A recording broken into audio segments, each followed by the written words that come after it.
Hare Krishna. The Absolute's oneness is not through non-differentiation but through non-disconnection. The Absolute Truth is one. This statement is found repeatedly in the Upanishads. Now, what does this oneness of the Absolute mean? Some philosophers, especially those of the monistic school of thought, they posit that the oneness of the Absolute means that there is no differentiation at all, and that whenever there is any differentiation, that is due to illusion. Now, what do we mean by differentiation? At one level, this is good, this is bad, this is pleasant, this is unpleasant, this is differentiation. And yes, for spiritual growth we need to see beyond such differentiation.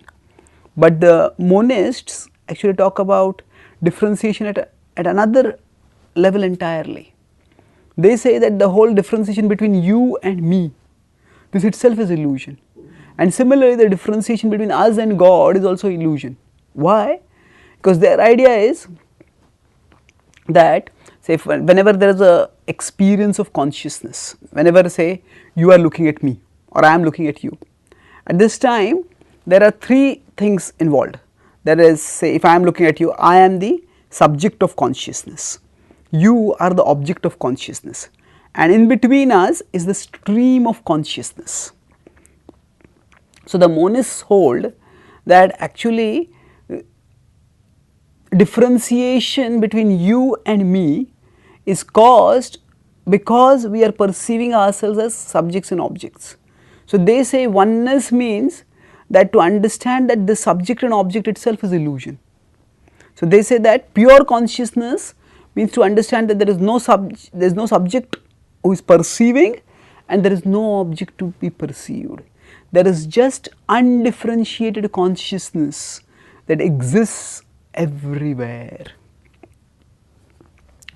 Now, this conception of the Absolute may appeal to some as an abstraction, as an attractive abstraction. However, what happens unfortunately is that this is, it strips life, of all reciprocity, of all love. Because ultimately, how can there be love if there are no two people to love? Even if we say I love myself, even at that time, there is at least at a mental conceptual level, we create a duality, I and myself, and I love myself. So, there has to be always two for loving. And the Bhagavad Gita explains that the Absolute Truth is one, but its oneness is not in terms of non-differentiation. The Bhagavad Gita talks repeatedly about bhakti and different forms of yoga apart from bhakti also, and the Vedic literature in general and the world's spiritual traditions in general. They talk about ecstatic trances of devotion where there is absorption in the Absolute. Now, this absorption is filled with love. If there were utter oneness, then there would not be this ecstatic love where the devotee with the saint feels infused with love for the Absolute. So, the Bhagavad Gita explains that actually the oneness of the Absolute is in terms of non-difference, is in terms of non-disconnection. To see that everything is connected with the Absolute.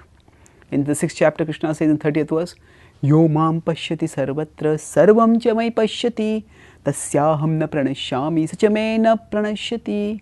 One who sees me in everything and everything in me. That means he doesn't see me disconnected from anything, nor does he see anything disconnected from me. Such a person is never lost. Such a person is enlightened. And Krishna has talked about this again later in 10.39 when he says that nothing can exist without him. Natadasti vina yatsyan maya bhutam characharam yachapi sarva bhutanam bijam tadaham arjuna. He says nothing can exist without me. I am the seed giving source of everything and I am the sustainer of everything. So, by understanding this, we can see that the differentiation in the absolute is within the realm of oneness, because we are all his energies, we are all his parts. But it is not non-differentiation. When we end the disconnection, then we realize our oneness with him through our absorption in him, and thus we relish unlimited happiness that is founded on the supremacy of love, not the superannuation, the rejection of love. Thank you. Hare Krishna.